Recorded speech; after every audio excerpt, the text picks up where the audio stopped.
Soyons saints, en partenariat avec Magnificat. Nous souhaitons une très belle et sainte fête aux Prisca, Marguerite et Béatrice.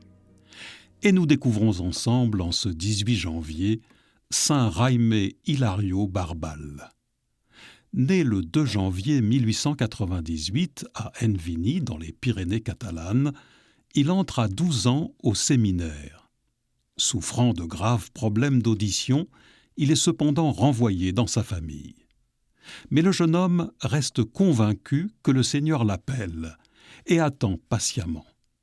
Finalement, en 1917, et pour sa plus grande joie, il est accepté comme novice chez les frères des écoles chrétiennes où il prend le nom de Jaime Hilario.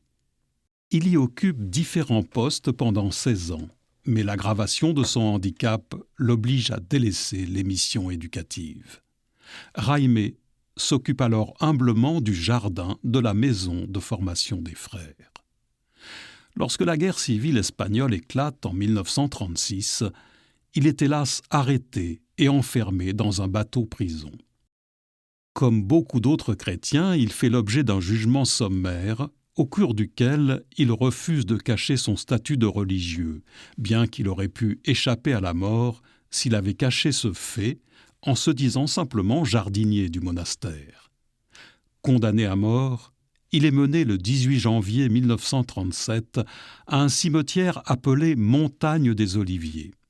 Avant d'être fusillé, il s'adresse une dernière fois à ses bourreaux. « Mourir pour le Christ, garçon, c'est vivre. » Lorsque l'ordre de tirer survient, les 2 premières salves manquent leur cible. Les soldats, apeurés, lâchent alors leurs fusils et s'enfuient en courant, sans tenir compte des hurlements et des insultes de leur chef.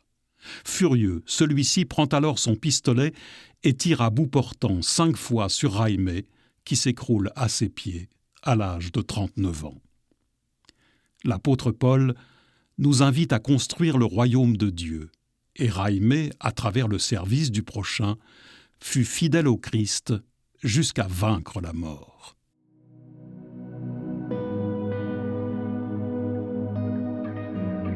En communion avec Saint Jaime Hilario Barbal et dans le souffle de l'Esprit Saint, cherchons par toute notre vie à manifester l'amour du Père Céleste en méditant particulièrement ces dernières paroles : « Mourir pour le Christ, c'est vivre. »